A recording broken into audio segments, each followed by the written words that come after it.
How do you happen that? How y'all doing? Welcome to the live room. We are here, and we're doing it to them. I don't even know how I can shut this off here, but that's all right. Great to see everyone. How do you do that, man? What's that? You got screen share on, and you're screen sharing your own image, which is hilarious. Oh, that's wild. I don't know how I did that. That's awesome. Well, hey, y'all, welcome. You got the guy you need to see here right now. This is we are NASP, and we like to have a little fun. We're going to get started here in just a couple minutes, but we got the other part of the purple crew here. The other purple Will Allred. The other purple Will with red in his last name. How you doing, brother? I'm good. It's good to be here. Just from feedback we got, it sounded like my co-founder coming on and talking about cold email was a really great conversation. Seems like people really, loved it. But there's always the off chance that a great email doesn't get a response. Crazy, right? Absolutely. Absolutely. So now what? That's the whole thing we're here to talk about, which I'm pretty excited about. Yeah, absolutely. So let's go ahead and get this thing rolling. Oh, Jennifer Allred's calling me. Oh, that was you. There we go. All right. Come on. Just in time. Yeah. All right, y'all. So let's get this thing let's get this show on the road, as they say. So welcome to another NASP weekly webinar series. As my man Will just said there, we had the other co-founder of trylavender.com. I say the whole thing so y'all know where to find it, which is an amazing cold email or email AI assistant. Really helping you write better emails, making it easier for the eyes, easier for the ears, and better for the conversion, right? And so these guys are great at what they do, but they had a ton of value. So we all had Will on. Will blew it up. Sorry, William. So they go by Will and William specifically so that someone could sort them out. But we had William on, and William killed it with the opening emails, right? How do you get somebody to open email? What's the first call to action, right? Getting that reply.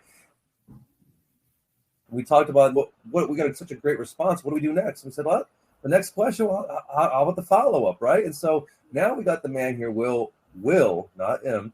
And Will, from what I hear, is man, this guy coaches some of the best email writers out there. And when you reach out, dude opens his time up to coach you in cold emails, which is just unbelievably cool. These guys add value. So what I'm going to do is I'm going to shut up because we got somebody awesome on today. And Will Allred from Try Lavender is going to share with you all right, look, we all know the follow-up is where the money is made, right? Most people give up after 2-3 times. And we know that most times you're not getting connected even with somebody until after nine messages or 9 touches, right? And how long does it take you to get the deal? Like, that's where the real money is made. And for those people that do this like a machine, but do it in a beautiful, personal way, right? Like a machine, almost like a religion. Like they just do it without thinking about it. It's just natural. But they do it in a personal way, right? Not a human way, not a machine way. Right, so the machine is the habit, not the way that you outreach to somebody else. So, Will, thank you for being here. Yep. I'm going to shut up, rock and roll. We're going to open up at the end when he's done, about 20-25 minutes. We'll open up the end for some questions, but Will's going to talk about follow-up. So, Will, stage is yours, brother. I love it. So, for the conversation today, I wanted to give a quick recap because, at the end of the day, the sequence, the series of emails has to start somewhere. And so I want to just showcase again where people are coming from, the inbox triage process that they're going through, and then walk through just some quick best practices on how to write a great cold email, and then define for you what's a good follow-up. We'll talk about some tips, some key characteristics, and then we'll finish up with a conversation around cadence design, because how you structure those follow-ups, how you structure that series of outreach can be very deterministic of how well your actual email campaign goes. So let's do some quick recap because the cadence has to start somewhere. It all starts with how the person you're emailing goes through the inbox. The inbox is a glorified to-do list.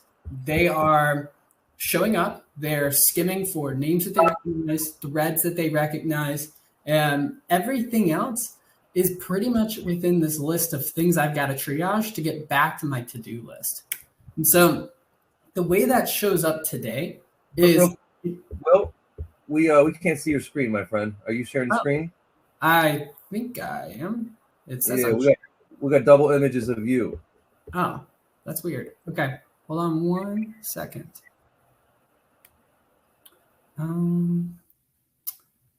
Okay, go to share my screen, and then screen share. Can you see it now? See it beautifully, brother. Yep. Is double of me again? Oh, we got it. Cool. Screen share is good. Got it. I see the chat. Okay. So the inbox is a to-do list, right? And so you have about 11 seconds on average that they're going to read your email. This is deterministic of follow-up emails just as much as it is regular emails. And the first 3 seconds, they're really deciding whether or not they're going to delete this. And in the past year, this is a trend that has gotten shorter and shorter because more and more people are trying to get into that inbox and have that conversation. So there we go. So what do we need to do to boost those initial responses? Give ourselves the first best chance out of the get-go. And it's first and foremost writing simple emails. So we think about the current state of emails that people write. They are typically written at a 10th grade or beyond reading level. And we might think that's okay, right? We might think it adds credibility to sound super smart, right? And on the flip side, I'm laughing because my neighbor's just walking by and he's like making faces at me. So on the flip side, it's actually the opposite. What we see is if you can take a email written at a 10th grade reading level and bring it down to a 6th grade reading level, you'll see 31% higher response rate. The other piece is to keep it short. That 11-second time span, the amount of words that you can fit within 11 seconds is less than 50. And then last but certainly not least is writing in a conversational tone and focusing your calls to action on, is this something of interest? Is this something that you want to have a conversation about? Not, hey, do you have 30 minutes? So quick framework to, give you something tangible to walk away with is a sentence that talks about them, showing them that you know them, a relevant question or a piece on top of that basically implies that there's something deeper that you can dig into. And then, an easy to answer question, yes or no, something binary. Like my favorite example is, where do you want to eat compared to, do you want to eat at McDonald's or Chick-fil-A? One is a lot more easy to answer because it's much more concrete. It's like, oh, okay, he was talking about fast food and Chick-fil-A. Chick-fil-A is a much better answer. Or if you don't like either of those two things, it's really easy for you to now have context and easier for you to respond. It's not about pitching, and you want to keep it short again. So here's an example of what that looks like. George, saw your team is growing by 20% this quarter. Would knowing which new reps are at risk of email quota be helpful? What's great about this structure is it gives you a ton of options to follow up on top of, because you haven't just to quote Chris Vago, who's an account executive over at Palo Alto Networks. He's like, oh, I'm not spilling my candy on the lobby floor, right? You now have something that you can follow up with. You're creating this pull. And so now you can continue to follow up with things that want to pull them into the conversation. So in summary, if you want to write a good cold email, have empathy for how your reader experiences the inbox. You're 8 times more likely to have that initial impression on a mobile phone. And so recognizing what that looks like is crucial to getting a positive response rate after you get that open. Keep it concise, simple, conversational, and focus much more on their pain than you ever do on your solution. I tell folks, people don't actually care what you have to offer. They care what their problems is. It comes back to that to-do list mentality. So what's a good follow-up? You sent this great email out the door and chances are you didn't get a response. It's actually surprising. It's pretty much the same things that make a good cold email. It's simple, it's short, it's conversational. It has the context of the thread going on. So I find that folks I'm talking to, when it comes to how to follow up, they're usually in their own head. They're doing this self-talk, and it looks something like this, right? I wonder if my message just didn't resonate. Maybe I should try something else. Maybe it was the value prop. Like, there's this great scene in Mad Men where Don Draper here he's like the head honcho within the organization. He's on the elevator and this other guy's barking at him. And he's like, don't you ever think about this? And he's like, I don't think about you at all. And that's how your prospect is. Your prospect is on their to-do list. They're in their moment. And you have to recognize that and recognize where they are, right? It's the same thing as triage. They aren't thinking about you. You think about your prospect way more than your prospect ever thinks about you. I love this, Will. Real quick, I just want to throw a little jab in there too, because we call this in our world deception, right? So you're in inception. You just got the lead list. You're thinking about all of the sales you're going to close. You got this perfect email set up. You're like, oh, it's hitting all the marks on Try Lavender. You're like, oh, this is a good one. You send it out, and then all of a sudden you get deception because you're like, wait, they didn't answer it. You didn't get the result you wanted. So all of a sudden you're focusing on now all the things that could have gone wrong. All the change was the change of your focus, which changed your attitude and your effort. And this is the part where the money's made, because when you push through deception, you get the transformation, which gets you to that place of I don't care, right? Yep. We all care at some point, but the point is that if you keep moving forward, eventually you can build that I don't care, and you get to that place of I don't think of you at all. So I think a good way to summarize that is actually a slide from Will's last presentation, which was, it's not that your prospect doesn't want a sales email, but they need a solution to their problem, right? So one of the key things I tell folks is avoid the apology tour. I don't want to be a pest. I realize you're busy. All of these things are weakening your position when you know, hopefully you know, deep down in your heart that you've got something valuable for the person on the other end. And just getting in your own head creates these moments of doubt. We see it all the time. When folks aren't getting response rates, we detect tone within writing. And one of the tones that we see become much more frequent and much more often are actually unsure and sad tones. It becomes like a majority of the emails after there's not a response on the first one. So just recognize, like, I realize you're busy. You're giving them a reason to opt out.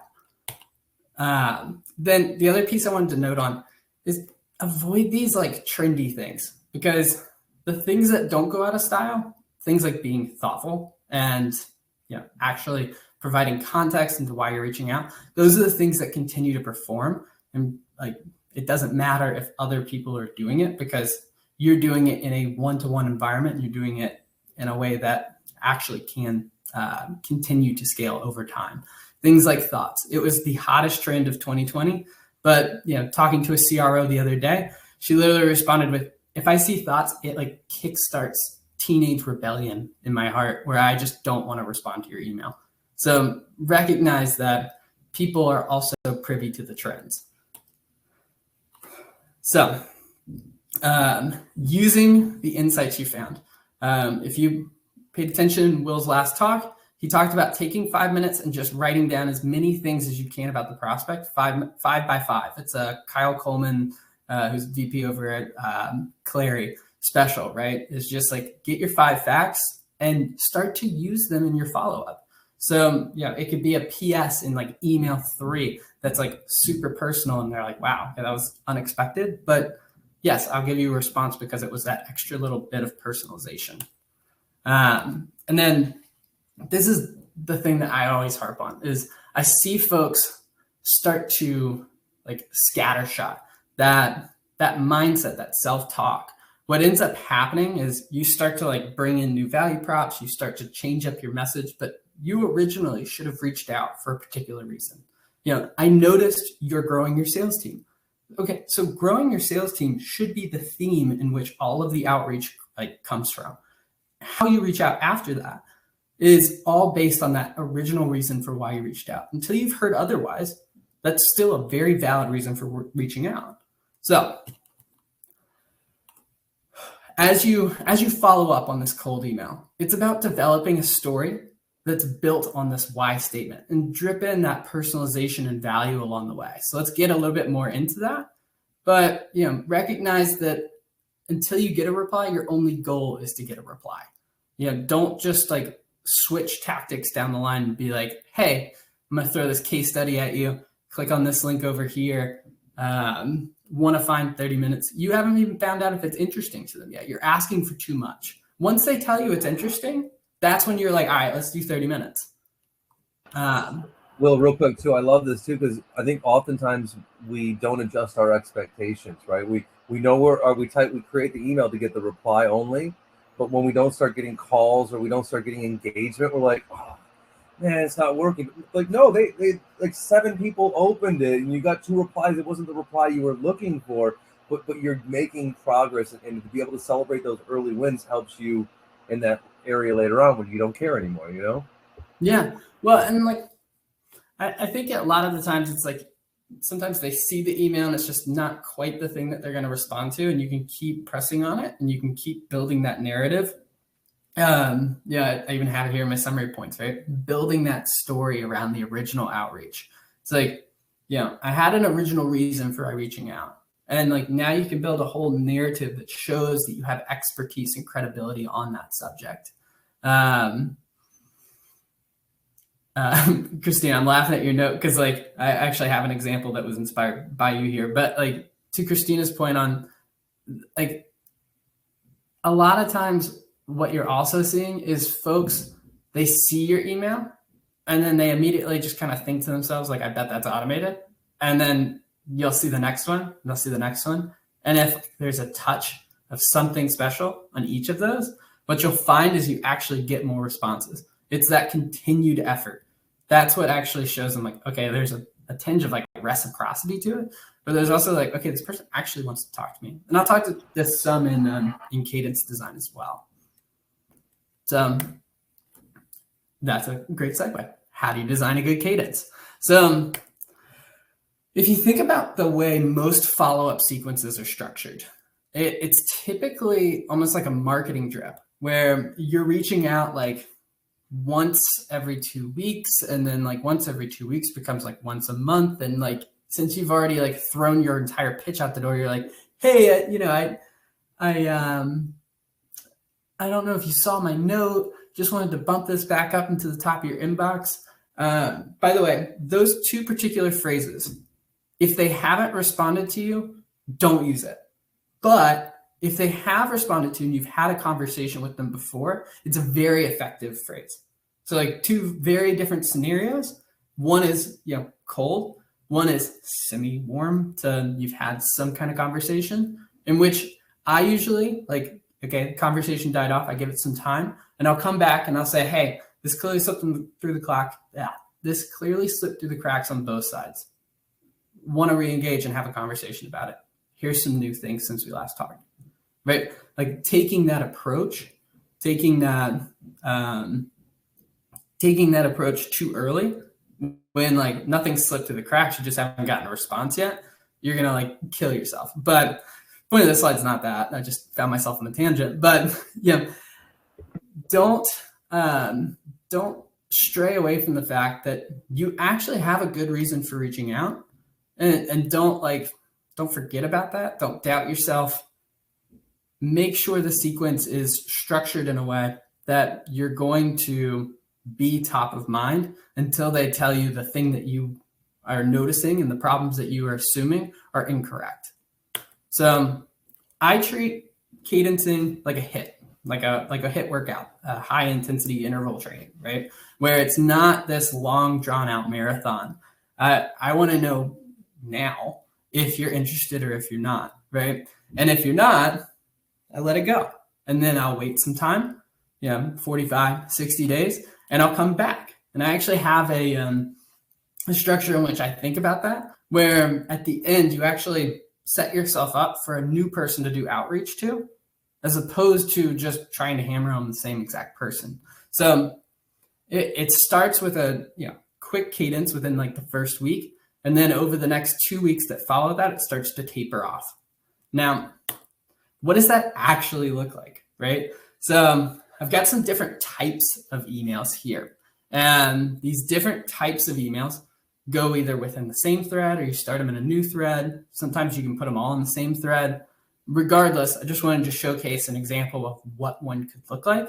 The main thing I want to point out here before I dive into what all these types of emails look like, so that you have some examples of emails to put into a sequence, into a cadence, is recognizing that if you reach out via LinkedIn, if you cold call them, if you leave them a voicemail, you drop them an audio note on LinkedIn, you shoot them a video, all of those things are going to boost the performance of the emails above. Then all of those emails are going to boost the performance of the other channels too. And so it's two-sided, right? So what you're seeing here is there's 3 emails in week 1, there's 2 emails in week 2, and 1 email in week 3. And all of the other channels, you could be doing those across the entire time.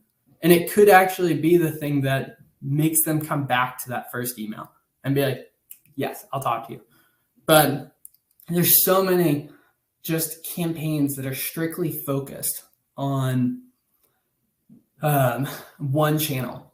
I'm just going to reach out to you via LinkedIn. I'm just going to reach out to you via email. And what happens with that is you don't come across as a real person. You come across as just another salesperson, just another robot on the other end. And so can't state enough, you've got to bring in other channels to support the original channel. It's crucial to actual performance. So let's actually jump into what some of these look like. So I've shown an example of a cold email, which was that, saw you're growing your sales team. Would it be helpful to know which reps are going to miss email quota, right?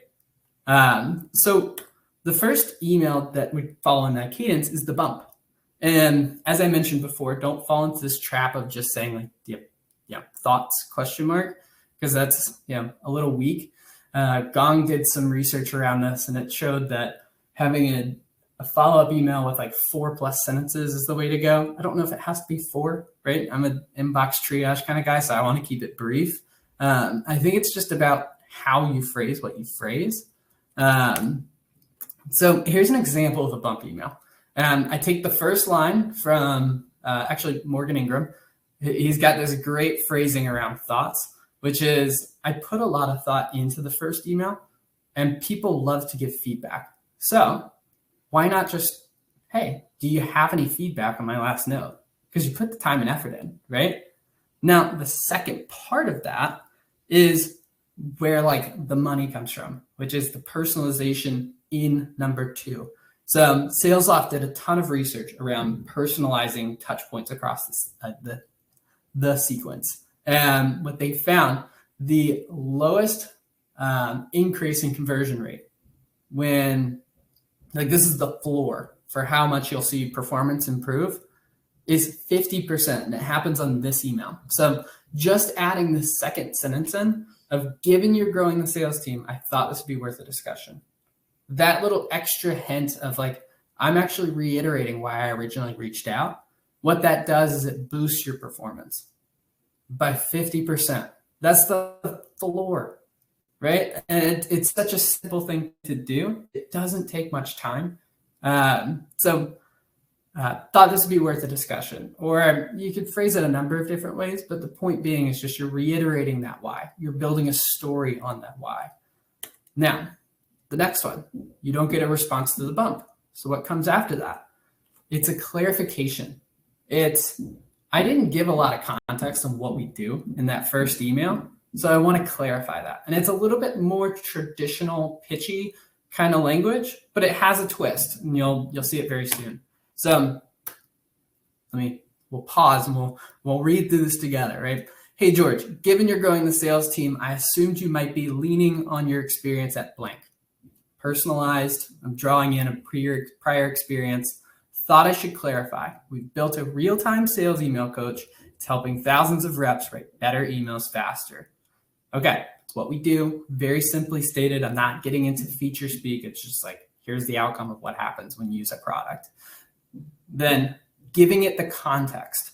This is the key part of this email, is giving it all context back to the original point. And it's more powerful than a case study. It's more powerful than anything else you could be doing. Just we found that high growth teams get the most value out of our tool because they can create an automatic coaching infrastructure. It's not a terribly complex sentence. It's just very simply stated, since you're growing, we've helped other teams that are growing. And when other teams are growing, they need this kind of thing. Think this could help your team. Conversational call to action, right? This is like the thing that sits in the middle of the whole cadence, is this like clarification email where they now have the context and like, here's exactly what I have to offer and like where we can actually strike up a conversation. But I didn't just like throw this out in the first email, right? I let it come across down the line. So I gave them chances to tell me that this is not a problem. Now, I just want to add, I love this because what you did in the beginning is you took time to align before you redirected them to the solution. You took time to inform, to identify the problems, put them out there almost fishing. And since you didn't get a denial of, you can assume that they are appropriate and they are aligned.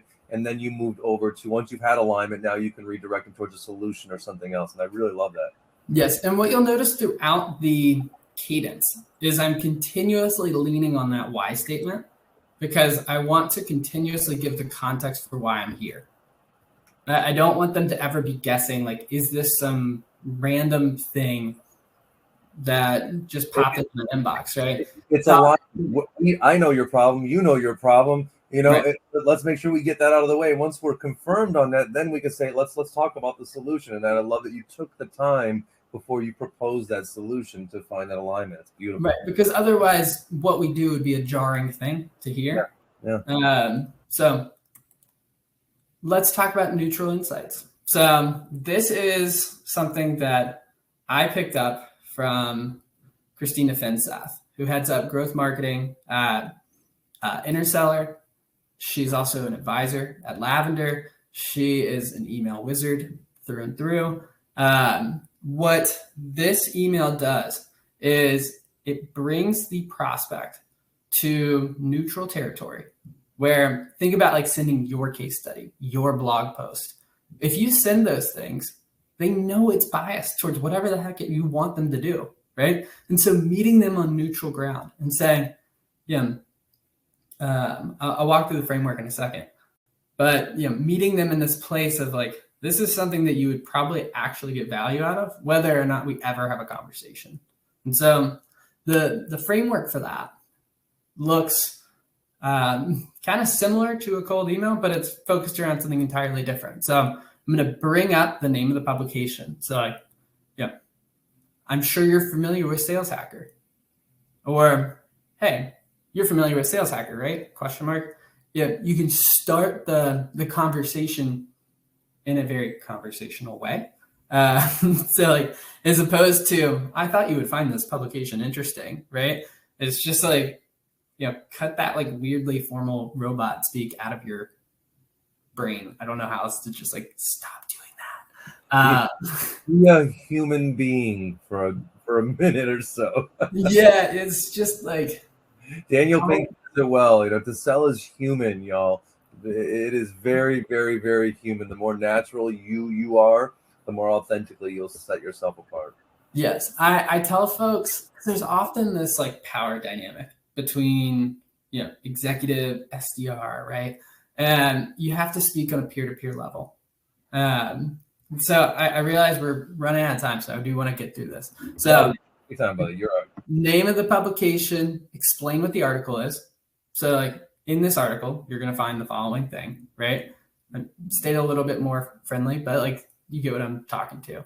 Give them the link for the article, state why that article is important. So get back to the outcomes that were driven from, say it's an article about someone's cadence design, right?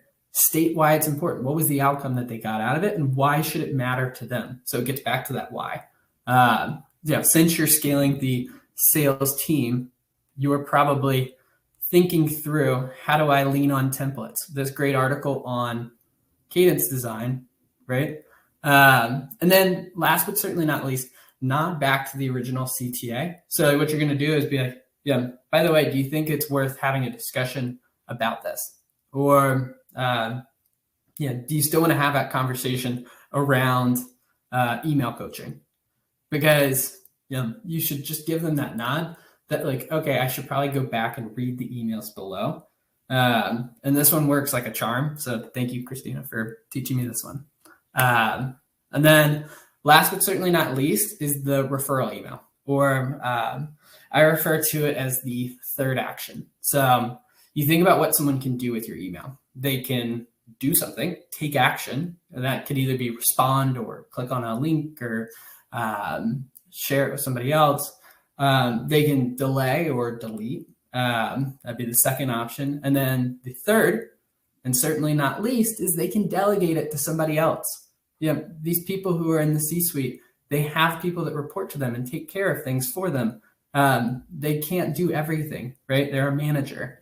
And so this delegation email is huge. And the better research, the better. One of the top places I tell folks to go is go to the careers page, look at the department, see what they're hiring for. You are looking at the list of what people's responsibilities are within roles. You're seeing what responsibilities they're trying to delegate out currently, which probably shows you what's a priority for them because they're probably overwhelmed with how much they need to do there, and use that to your advantage. So referral email, this is something you could throw in at the end. And it's like, hey, George, would X person be a better person to talk to about email coaching? Saw she likely manages tech from your careers page. And what you'll see happen with this email is the open rate on this email will spike because they hit the forward button and it goes to like 4 people within the organization.